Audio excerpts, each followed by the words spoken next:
Hello everybody, my name is Wayne Thorson and I was the Scrum Master for my group. Today we're going to go over the Milwaukee anime website that was created by myself and my team. I'm going to do a general overview of the website since I was the one that actually created some of the aesthetics of the website and uh, made it look the way it does basically. So I will go through that first, and then each of my team members are going to go through each of their particular parts that they did with this website, and then they will explain those things in a little more detail. So as you can see, we used a WordPress site. So when we were doing this WordPress site, we of course had to first create a database, and this was the database that we created. We used basic standard database techniques, normalization, all that sort of thing for this database. This is pretty much the basic structure of that database here. And one of the first things we wanted to do with this website is we wanted to make it aesthetically pleasing, and we kind of wanted to make it look like a news place because all of the events that are added are done by the blog. So that the owner, Mr. Lee Feldman, would be able to get in here, he'd be able to add an event, and it would be using the blog, and then people could comment on that blog. And so what you're seeing here when you look at the message from the owner, events canceled, things like that, when you click on these, it brings you right to Mr. Lee Feldman himself and whatever he wants to talk about.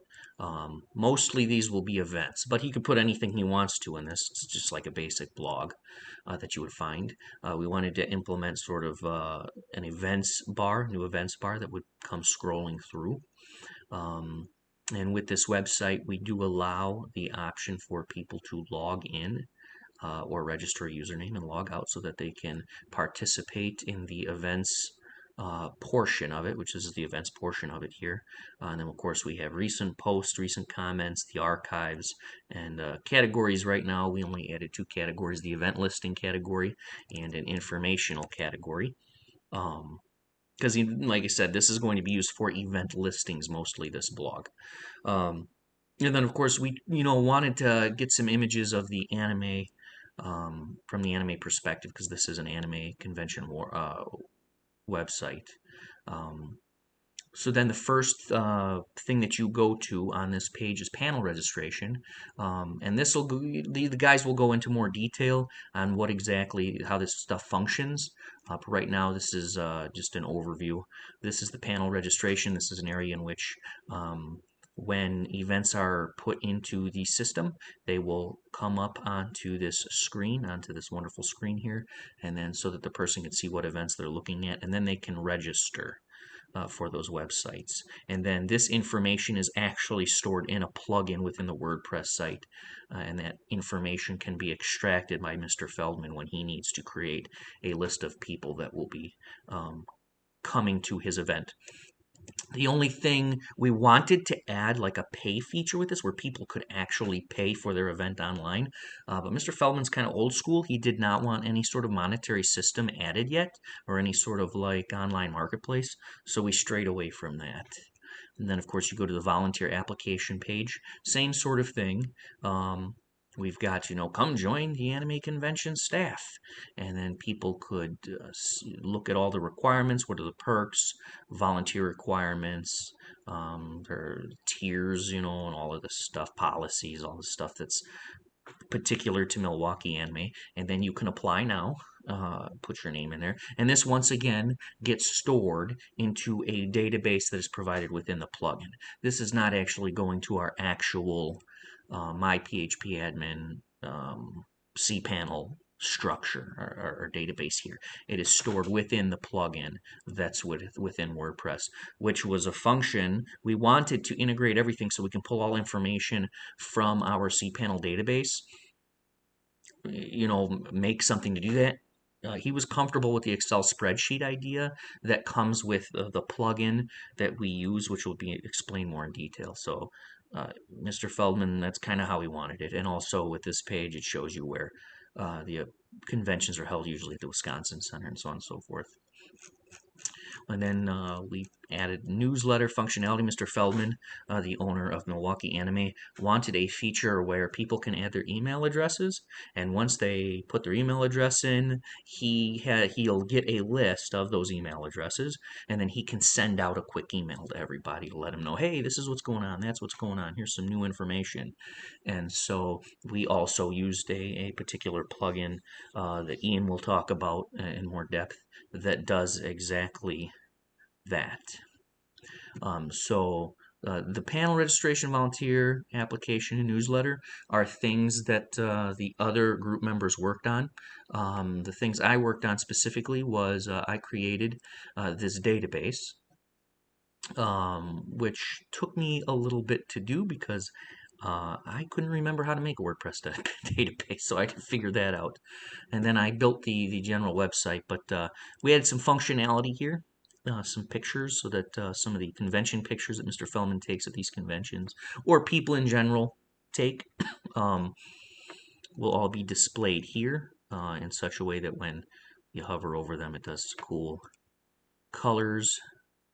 You can also go one at a time.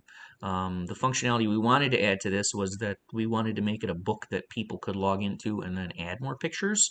But Mr. Feldman did not want that functionality, so we didn't add it. It was one of those big plans that we wanted for the website that he didn't want as well. Same thing with the video section. We wanted to create an actual video section that was more user-friendly, in which users could add their own content to it, but he wanted to be strict with the content he added, and he wanted to add it himself, so that's what we did. So for this, we've got, it's basically, we turn this into an area in which any YouTube video that's hosted, anime conventions are a rare enigma. Laid on here, and then you can pick, pretty much whatever video he decides to display on YouTube into this page here. And then we've got the About Me page. This is kind of a nifty little page here that we created. It talks about them, about the convention, Milwaukee Anime Convention.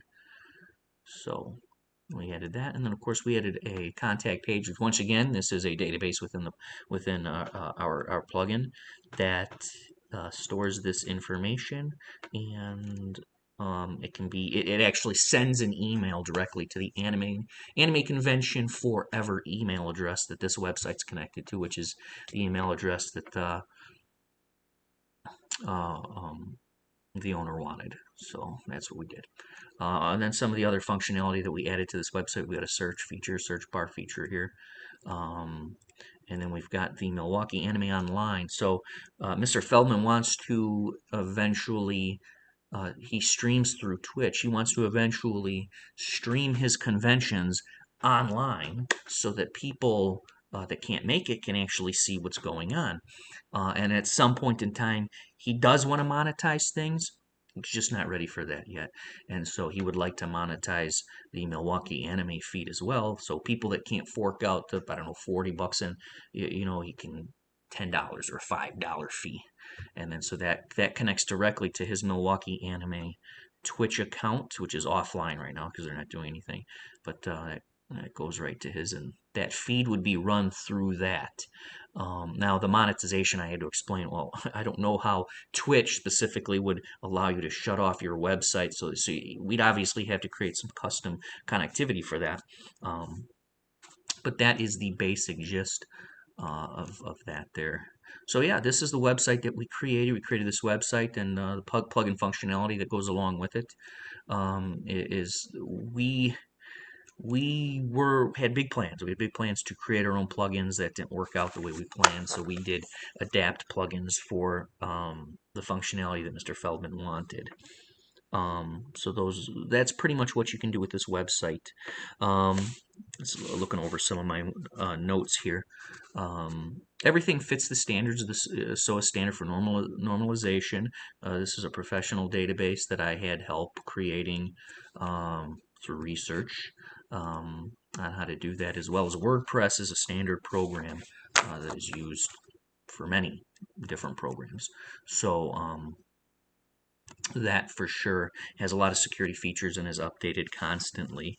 The things that we use for testing with this website is basically going to be this video. We're in constant contact with Mr. Feldman anyway throughout this project, and we did 5 releases. So the 5 releases, everything was shown to him prior how to use. Our documentation was hands-on. This is what we got for you, as well as the documentation that comes with the plugins and WordPress itself. So when you look at the documentation, that's pretty much what we have for that. And like I said, we showed our product to Mr. Feldman, and we did hands-on training. This is each release. This is what we got new for you. This is how it works, so on and so forth. So that was pretty good. Also, the management of this website, Ian is friends with Mr. Feldman, the owner. So he's going to stay on as a consultant in such a way that if Mr. Feldman wants to move this website someplace, he's going to help him do that, and he's actually going to help him provide future support. So that's kind of nice that Ian's doing that for us. And any sort of updates or anything like that, Ian can also help with that.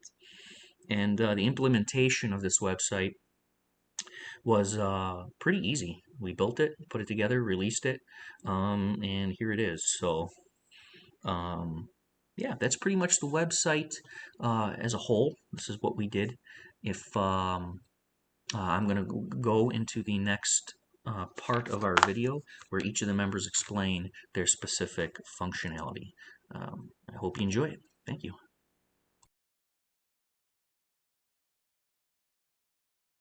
I was tasked with creating the volunteer application service page for the Milwaukee Anime website.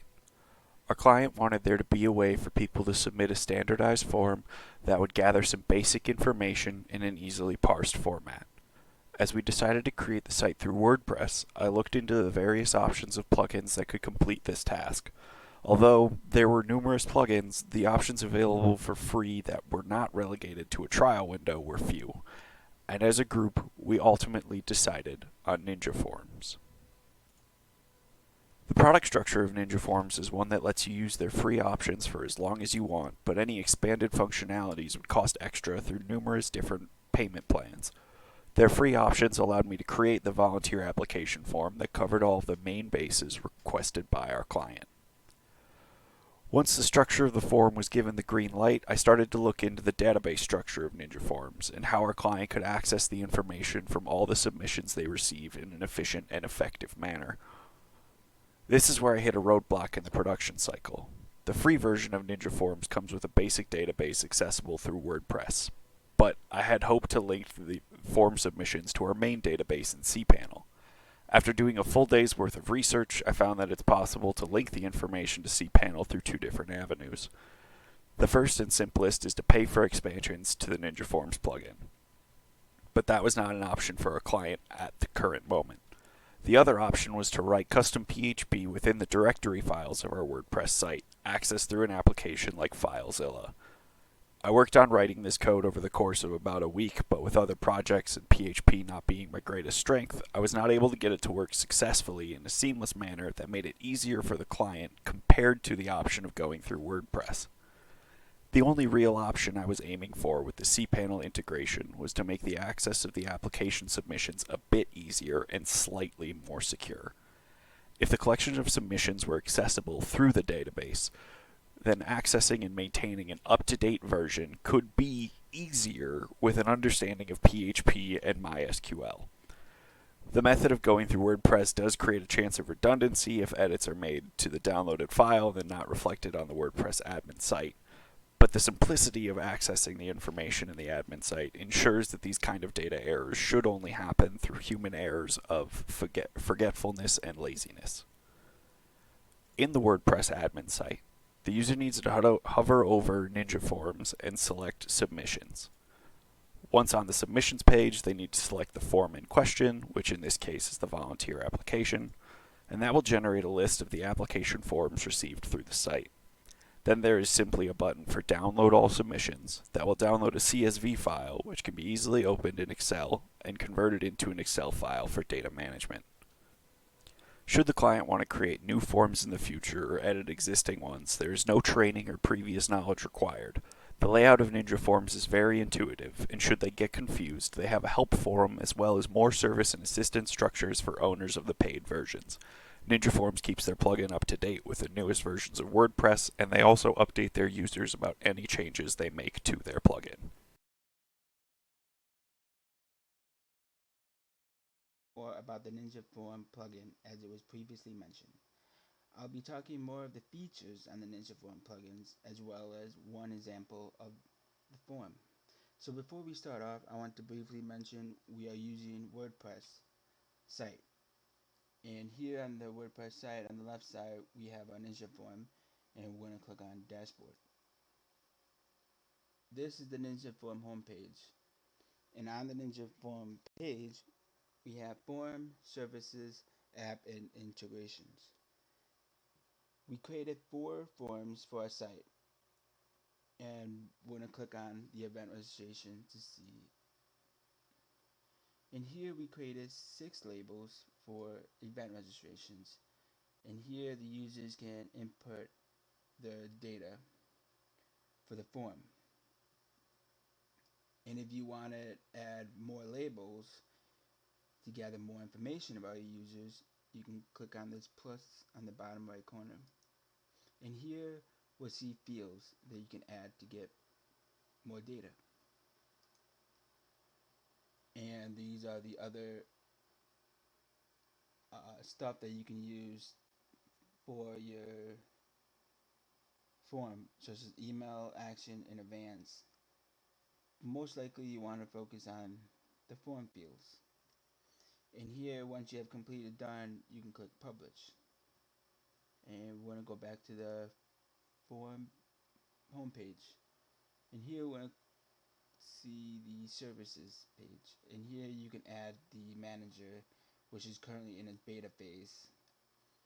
And we're going to show the third, which is the app and integration. And this is where you can add more forms. And here are examples of conditional logic, multi-platforms, front-end postings. And there are many, many more. And another features of the Ninja Form is the import and export features. And we'll click on that. And here, the import form, so if you have a certain form that you uses on another site and you want to implement it in here, you can import the form. Or if you really like the form that you created for one of your forms, such as the event registration, you can also export the form. And another thing with all this sensitive data between the user and the site, we want to know if security will be an issue. And we went to the Ninja Form security policy page, and here they ask, is Ninja Form secure? Let's start by saying that this is not exclusive to Ninja Form, but it's true of all data being sent through a web form. We get asked frequently whether users can submit sensitive data via Ninja Form securely. On the one hand, Ninja Form does everything it can to make sure all form submitted data is handled in as secure a way as possible. On the other hand, a secure form submission goes far beyond what a form itself can do on its own. And below here, they're going to offer tips and suggestions to have the site you are currently using for your Ninja Form to make it more secure. And this is one of the consideration we took in on whether or not we should use the Ninja Form plugin, as we care about the sensitivity of our users' data.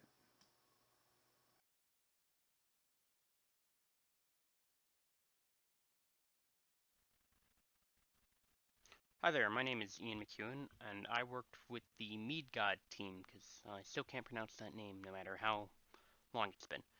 And we worked on the Milwaukee Anime Convention website. Yay! I specifically worked on the newsletter plugin and another plugin called WordPress Mail SMTP, which I'll explain later.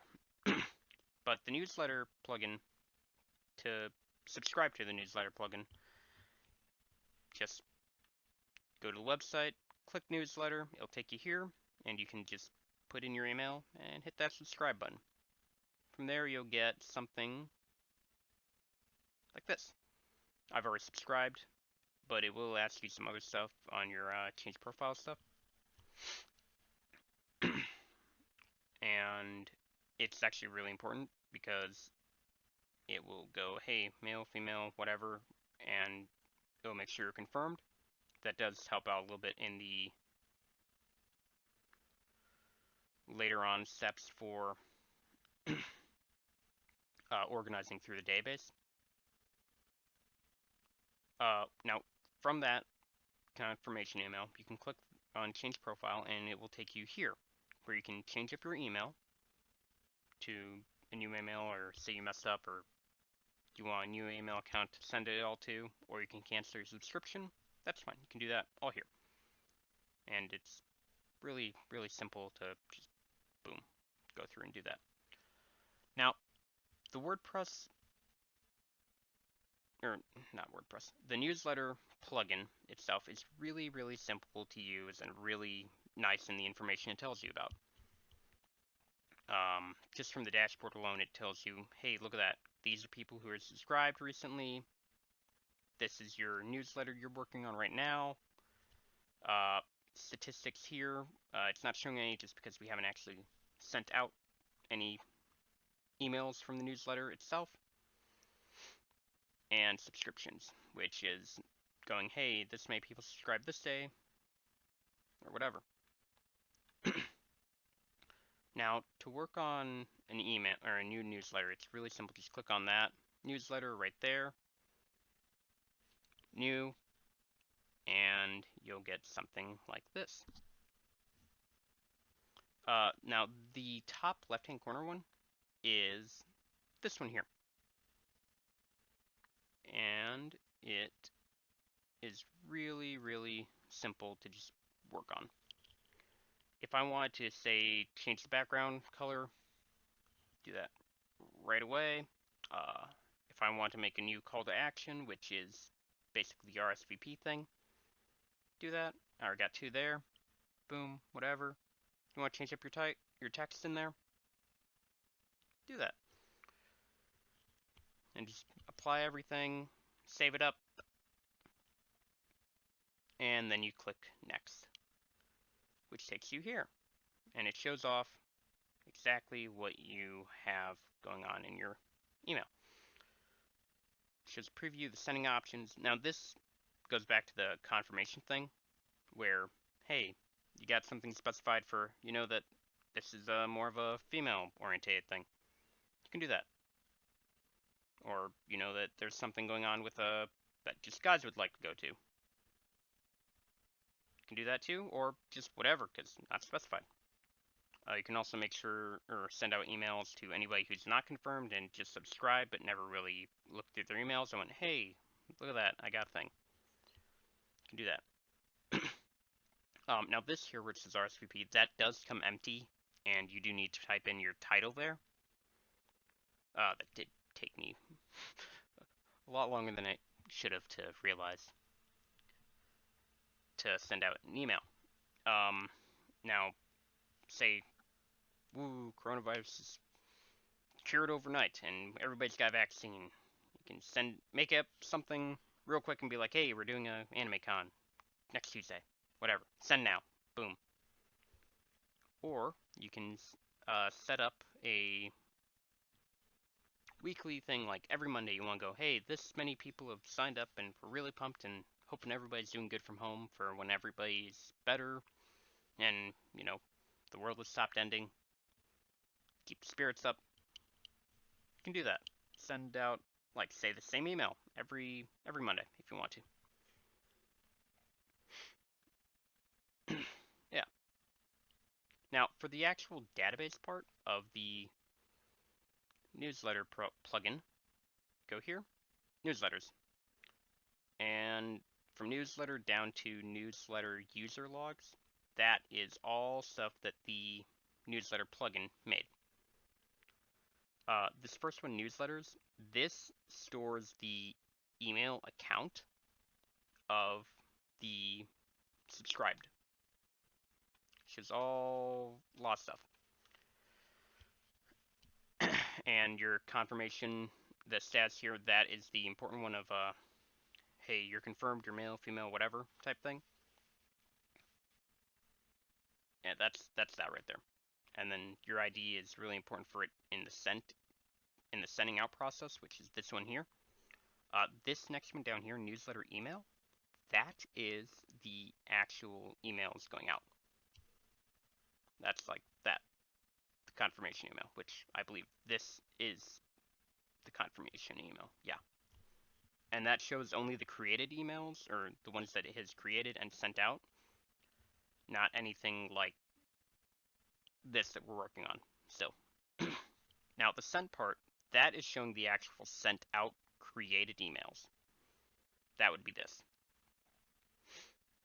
The way that would do that is that I would go through and be like, and not be like, it would pull the IDs from them, and then it would send this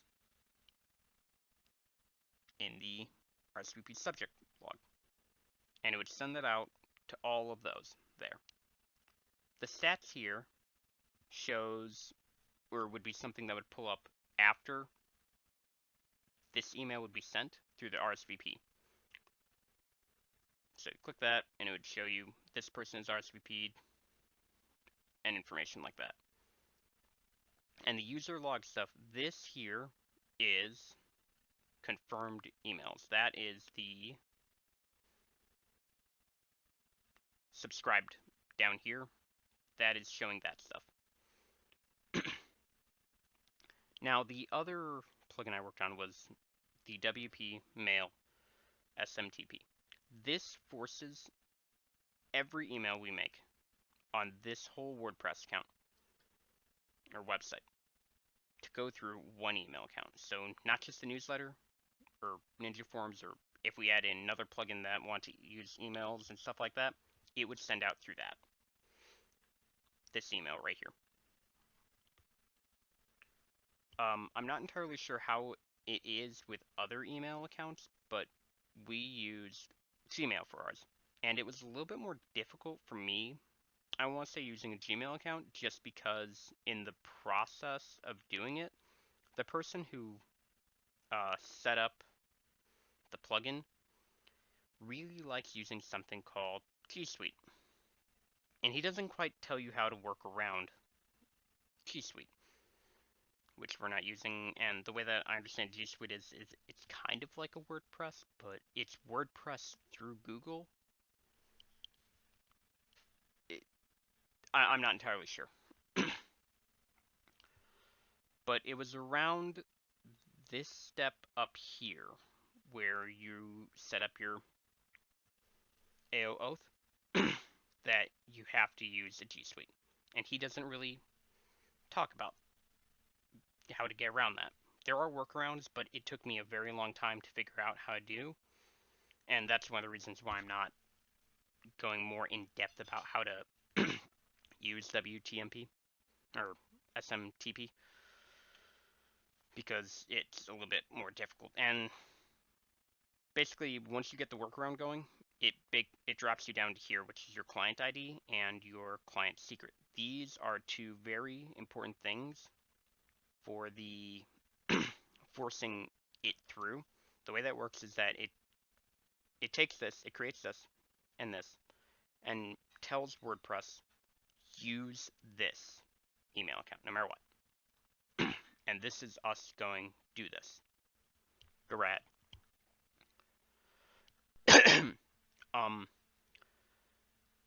And because we are using SMTP, it does override a little bit in the sent part. Now, one issue I do see popping up from using SMTP is that of just having one email account being the everything. But you could organize multiple email accounts just in case, or just extra filters and only have it as a, hey, this is your sending stuff out email account. You can try and organize other email accounts for receiving things, not just as this, because this plugin does make sure everything forces out through this email. Just to try and make it more standard and simple for other plugins and anyone who's going through this website, just so they see, boom, one email from this one account, and they know this is what's from, it has to be from this, instead of 3 different email accounts with 3 different things going on in them, and things can get lost and just a little bit more confusing.